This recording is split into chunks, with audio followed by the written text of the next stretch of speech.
আসসালামু আলাইকুম। সবাইকে স্বাগত জানাচ্ছি আমার দেশ মিডনাইট নিউজে। সঙ্গে আছি আমি মাহবুবুর রহমান ইমন। শুরুতেই শিরোনাম। মধ্যপ্রাচ্যে যুদ্ধে এখন পর্যন্ত ৬ জন বাংলাদেশি নিহত, জানালেন পররাষ্ট্র প্রতিমন্ত্রী। নিখোঁজ মার্কিন পাইলটের খোঁজে পুরস্কার ঘোষণা। তল্লাশি অভিযানে বিধ্বস্ত মার্কিন কপ্টার। ট্রাম্পের বলরুমের নিচে সুবিশাল সামরিক বাংকার নির্মাণ চলছে। জাপান কনসোর্টিয়ামকে থার্ড টার্মিনাল পরিচালনার দায়িত্ব দিতে চায় সরকার। বিমানমন্ত্রী। তেলের দামে পরিবর্তন আসতে পারে শীঘ্রই, বললেন অর্থমন্ত্রী।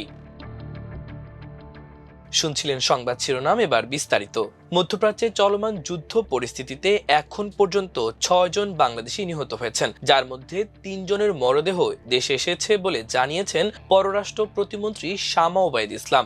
শুক্রবার সন্ধ্যায় হযরত শাহজালাল আন্তর্জাতিক বিমানবন্দরে বাহরাইন থেকে আসা বাংলাদেশি কর্মী এস তারেকের মরদেহ গ্রহণ শেষে সাংবাদিকদের সঙ্গে কথা বলেন পররাষ্ট্র প্রতিমন্ত্রী। তিনি বলেন, যুদ্ধ পরিস্থিতির কারণে মধ্যপ্রাচ্যের দেশগুলোতে যাওয়ার ক্ষেত্রে যেসব প্রবাসী বাংলাদেশির ভিসা নিয়ে জটিলতা হচ্ছে, তাদের ভিসার মেয়াদ বাড়ানোর বিষয়ে সরকার কূটনৈতিক তৎপরতা চালাচ্ছে। এছাড়া যুদ্ধ পরিস্থিতিতে বাংলাদেশি প্রবাসীরা যেন নিরাপদে থাকেন, সেজন্য সরকার প্রয়োজনীয় পদক্ষেপ নিয়েছেন বলেও জানান তিনি জানান, নিয়ম অনুযায়ী এখন দাফন কাফনের জন্য ৩৫,০০০ টাকা দিচ্ছি, সঙ্গে আরো ৫০,০০০ টাকা চেক দিয়েছি। এছাড়া ইন্স্যুরেন্স অনুযায়ী পরবর্তীতে তার পরিবারকে ১০ লাখ টাকা বুঝিয়ে দেয়া হবে।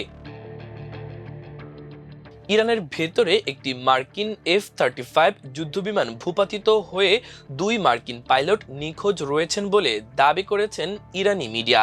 ইতোমধ্যে নিখোঁজ পাইলটের জন্য পুরস্কার ঘোষণা করেছে ইরান। প্রতিবেদন অনুযায়ী ঘটনাটি দেশটির পশ্চিমাঞ্চলে ঘটেছে। ইরানি সূত্রগুলো বলছে, পাইলটরা ২টি পৃথক স্থানে অবতরণ করেছেন এবং তাদের খুঁজে বের করতে যুক্তরাষ্ট্র উদ্ধার অভিযান চালাচ্ছে। ইরান আরও দাবি করে, মার্কিন বাহিনী পাইলটদের উদ্ধারে আকাশ থেকে বাহিনী নামার সময় ইরানের স্থলবাহিনীর সঙ্গে সংঘর্ষ হয়েছে, যাতে মার্কিন পক্ষের হতাহতের ঘটনা ঘটেছে। ইতোমধ্যে ইরানের রাষ্ট্রীয় টেলিভিশন জানিয়েছে, নিখোঁজ পাইলটদের খুঁজে পেতে জনগণের সহায়তা চাওয়া হয়েছে এবং এজন্য ১০ বিলিয়ন তুমান বা প্রায় $৬৪,০০০ পুরস্কার ঘোষণা করা হয়েছে। যদি ইরান সত্যি মার্কিন পাইলটদের আটক করতে সক্ষম হয়, তবে এটি চলমান সংঘাতে একটি গুরুত্বপূর্ণ মোড় ঘোরানোর ঘটনা হতে পারে, কারণ এতে প্রথমবারের মতো এই সংঘাতে মার্কিন যুদ্ধবন্দী থাকবে। এদিকে ইরানের আকাশসীমায় একটি মার্কিন যুদ্ধবিমান ভূপাতিত হওয়ার যুক্তরাষ্ট্র ক্রু সদস্যদের উদ্ধারে তল্লাশি চালাচ্ছে। বার্তা সংস্থা রয়টার্স এবং নিউ ইয়র্ক টাইমসকে একজন মার্কিন কর্মকর্তা এই তথ্য নিশ্চিত করেছেন। অন্যদিকে ওয়াল স্ট্রিট জার্নালও জানিয়েছে, মার্কিন যুক্তরাষ্ট্র ক্রু সদস্যদের উদ্ধারে একটি উদ্ধার অভিযান পরিচালনা করছে। এই সময় ইরানের প্রজেক্টাইল যুক্তরাষ্ট্রের একটি হেলিকপ্টারে আঘাত হানলে সেটি বিধ্বস্ত হয়। ইসলামিক রেভলিউশনারি গার্ড কোর বা IRGCর সাথে সংশ্লিষ্ট তাসনিম নিউজ এজেন্সি দাবি করেছে যে, ইরানে একটি যুদ্ধবিমান ভূপাতিত হওয়ার পর যুক্তরাষ্ট্র তাদের একজন পাইলটের সন্ধান করছে। মার্কিন হেলিকপ্টার, বিমান এবং নজরদারি ড্রোন এই তল্লাশি অভিযানে অংশ নিচ্ছে বলে তাসনিম নিউজের প্রতিবেদনে দাবি করা হয়েছে।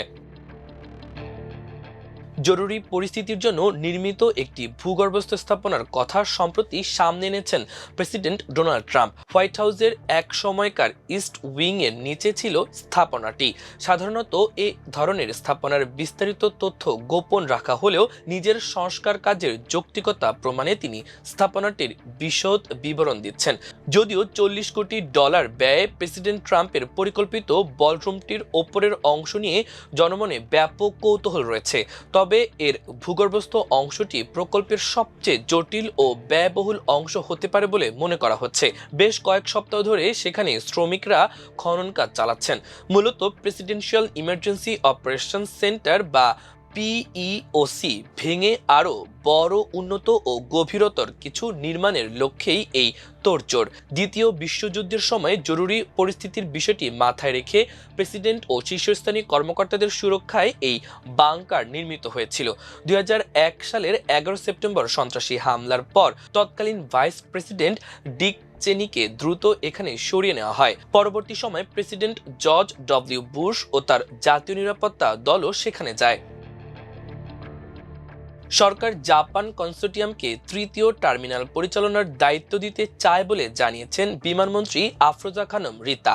দেশের স্বার্থ ঠিক রেখে আলোচনার মাধ্যমে পদক্ষেপ দেওয়া হবে বলেও জানান তিনি। শুক্রবার পররাষ্ট্র মন্ত্রণালয়ে দ্বিপাক্ষিক আলোচনার পর এ কথা জানান মন্ত্রী আফরোজা খানম রিতা। বলেন, চলতি বছরের মধ্যে তৃতীয় টার্মিনাল চালু হবে।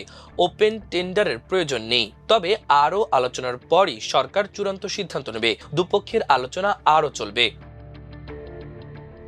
দেশে তেলের সরবরাহ স্বাভাবিক থাকলেও মূল সমন্বয়ের বিষয়ে শীঘ্রই নতুন সিদ্ধান্ত আসতে পারে বলে জানিয়েছেন অর্থ ও পরিকল্পনা মন্ত্রী আমির খুসরু মাহমুদ চৌধুরী। তিনি বলেন, জ্বালানি নিরাপত্তা নিশ্চিত করাই এখন সরকারের প্রধান অগ্রাধিকার। আমাদের চট্টগ্রাম প্রতিনিধি মাহমুদ ফাহিমের পাঠানো প্রতিবেদনে। বিশ্ববাজারের জ্বালানি সংকটের প্রভাব পড়েছে বাংলাদেশেও।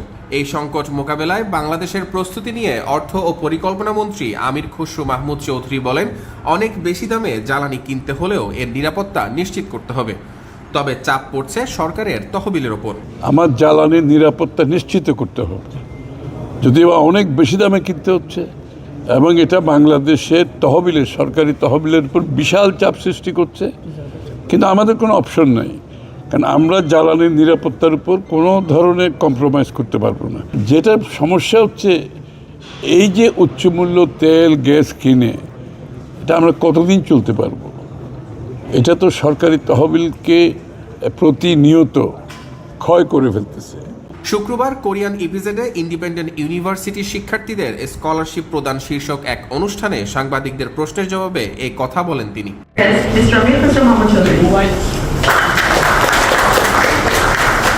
দেশের অর্থনীতির গতি স্বাভাবিক রাখতে বিনিয়োগ বান্ধব পুঁজিবাজারের প্রতিশ্রুতি সহ পুঁজিবাজারে আসতে পারে বড় ধরনের পরিবর্তন। বড় ধরনের পরিবর্তন আসবে পুঁজিবাজারে ইনশাআল্লাহ, এবং আমরা পুঁজিবাজারকে একটি সত্যিকার অর্থে বিনিয়োগকারীদের জন্য, যারা লিস্টেড হবে তাদের জন্য, এবং পুঁজিবাজারের মাধ্যমে দেশের অর্থনৈতিক উন্নয়নের জন্য যে কর্মসূচি, সেটা আমরা খুব সহসা বাস্তবায়ন করব। এদিকে দেশের ও জনগণের স্বার্থেই দাম বাড়তে পারে জ্বালানি সহ নিত্য প্রয়োজনীয় পণ্যের, যার কারণে হতে পারে মুদ্রাস্ফীতি। নিশ্চয়ই সব তেলের দাম বাড়লে ফার্টিলাইজারের দাম বাড়বে, খাদ্যপণ্যের দাম বাড়বে, মূল্যস্ফীতিতে তো প্রভাব পড়বেই।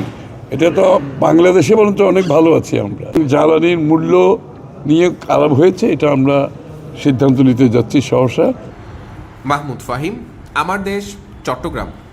প্রিয় দর্শক, আমাদের মিডনাইট নিউজের আয়োজন এ পর্যন্তই। সবাই ভালো থাকুন, সুস্থ থাকুন, আমার দেশের সঙ্গেই থাকুন। আল্লাহ হাফেজ।